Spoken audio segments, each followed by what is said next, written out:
ay bumabati sa lahat ng ating mga panauhin na nagpaunlak at na nagkaroon ng pagkakataon na makasama po natin sa atin pong Brethren Day ngayong araw na ito. Ito po ang atin ding Fiesta ng Diyos kung saan kinapapalooban po ito ng iba't ibang mga activities ng paglilingapan at pagpapakita ng paggawa ng kabutihan sa ating mga kapatid at sa ating mga kapwa-tao.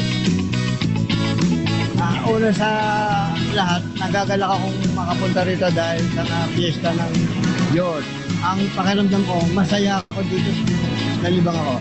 At nakita ko naman, maligaya ako. Sa mga bibiyayang natatamo namin, maraming salamat sa tulong ng Panginoon.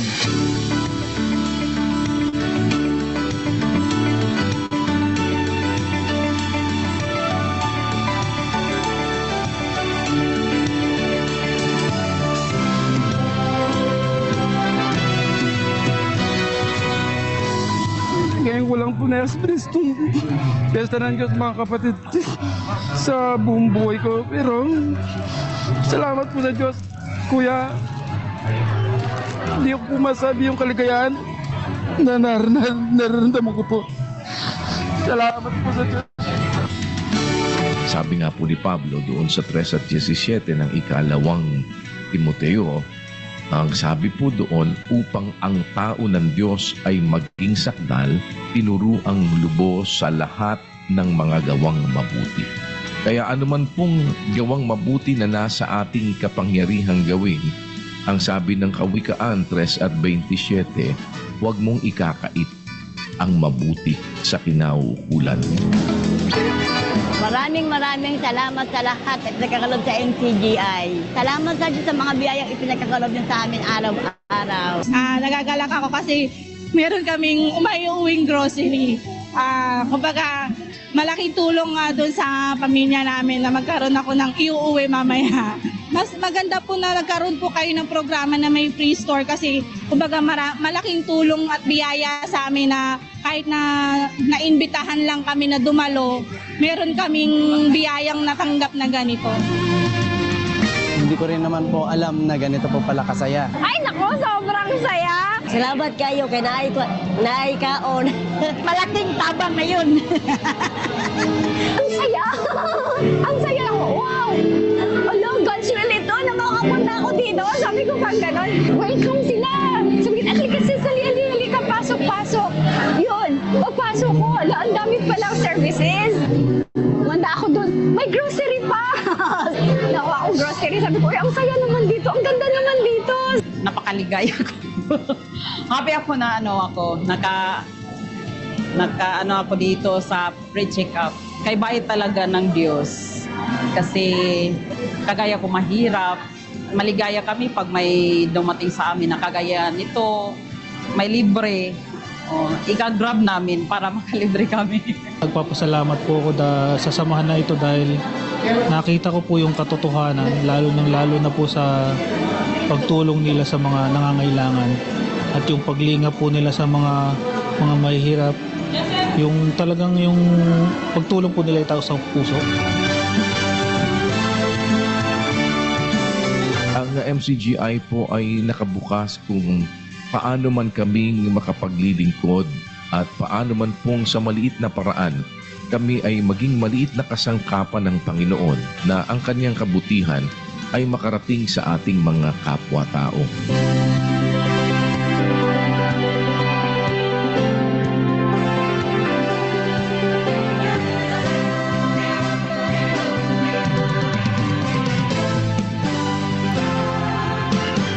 Sabi naman po ng Biblia dun sa 6 at 8 ng Efeso, ang samang na pag-aalaman na anumang mabuting bagay na gawin ang wika ng bawat isa ay gayon din ang muling tatanggapin niya sa Panginoon, maging alipin o laya.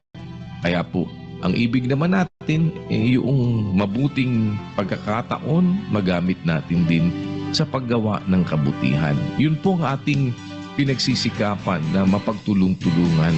Hindi po namin kayang magawa lahat. Ang aming pag-asa yung paggawa po ng Diyos. Subalit sa aming maliit na magagawa naman ay maging mga kasangkapan naman po ng Panginoon na makarating ang kabutihan ng Diyos sa ating mga kapatid at sa ating mga kapwa-tao. Nakakatuwa kasi first time ko lang maka-witness ng free store. Dinaig niya yung honest store kasi sa free store, store yun na tindahan, pero lahat ng kukunin mo na higit pa sa pangailangan mo is libre.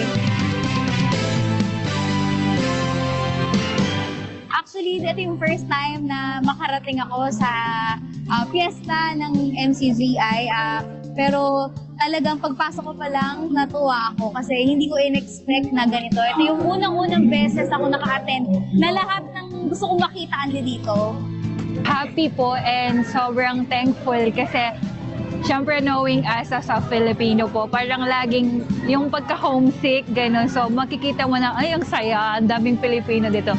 Plus, ang dami pa pong blessings na nabigay dito sa community na to. So sobrang thankful po kami na nandito kami sa event nyo. Hindi na kami pinagkukulang araw-araw. Salamat sa mga kapatid. Nararamdaman ko talaga sa oras ng kagipitan. Andyan sila. Hindi kami nila pinapabayaan.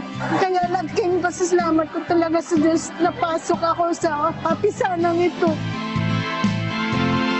Sobrang masaya po talaga yung pakiramdam. Sobrang overwhelming po. Parang kahit po sobrang pagod ka, puyat ka, hindi po namin siya nararamdaman, kundi yung kaligayahan po ng puso.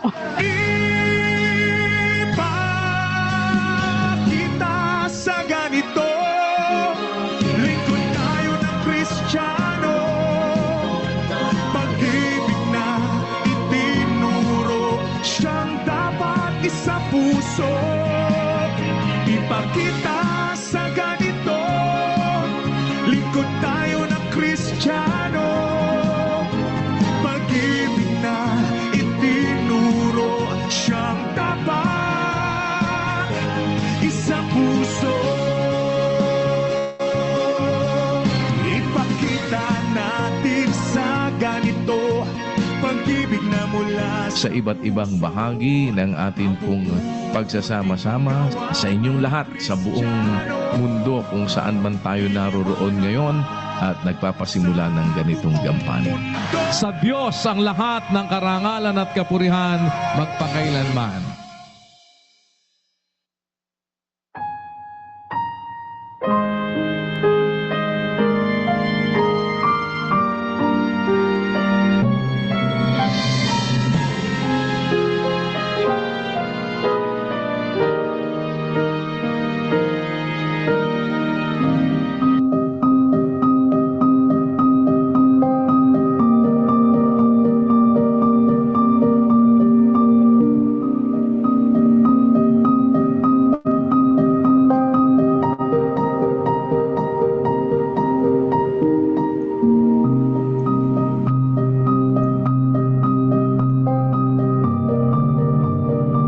Tatay ko po Hapon, pero hindi ko po siya nakilala. Ang nanay ko, Japayuki po nun.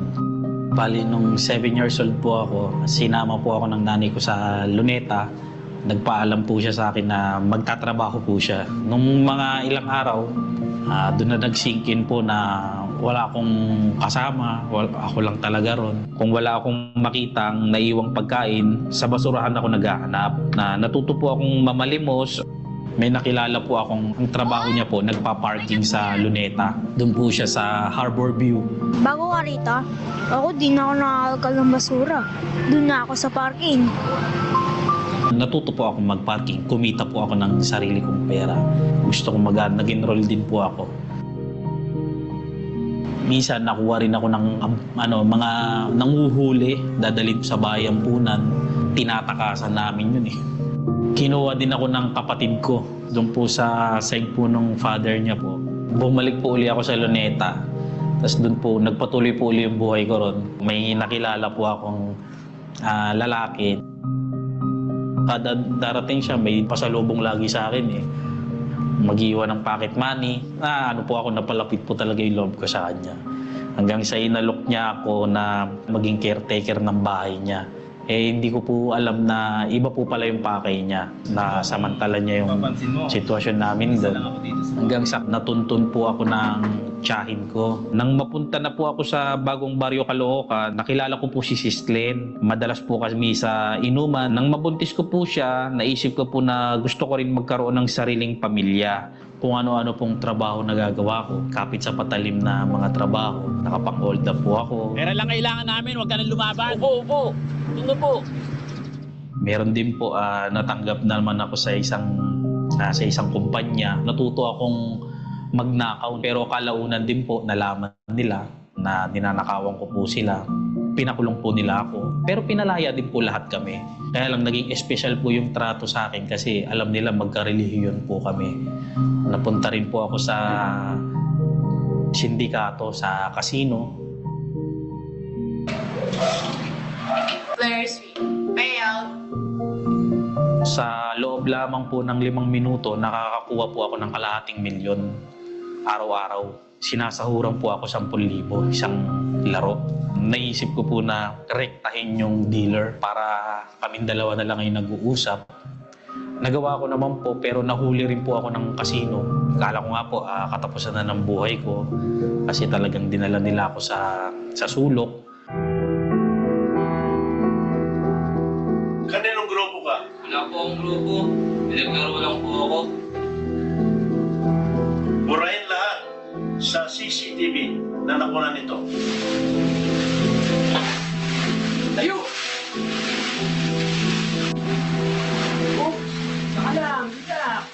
Na yung mga supa, nilalagyan po nila ng plastic. Ang isip ko po kaya po nilalagyan siguro ng plastic para hindi matalsikan ng dugo. Nanalaki na lang po ako. Awa tulong din po ng Diyos, hindi rin po ako napahamak doon. Nakapagtrabaho ako ng maayos sa isang car dealership. May mga nakakasama po ako na kaanib po rito sa MCGI. Nakikipagkwentuhan sila ng tungkol sa Biblia. Maloko rin po ako. Tinutuya ko sila kung ano yung nalalaman nila sa Biblia. Tinutuya ko. Pero deep inside, curious po ako. Sinearch ko po si Brother Eli. Lahat po kasi ng sinasabi niya na sa Biblia po talaga. Naalala ko lang. Nadaan po ako sa La Verdad. Parang welcome ka po agad. Hindi ko po naramdaman sa ibang relihiyo. Pinagda po nila yung isang kwarto. Tapos bumili po sila ng makakain ko, ng may inom. Pero hindi ko po natapos yung doktrina nung time na yun. Nagpatuloy po ulit sa doktrina hanggang sa na-curious si Sis Glenn. Nakikinig ako sa pagdodoktrina ni Bradley. Ha? Ba't ka nakikinig dun? Kulto yun.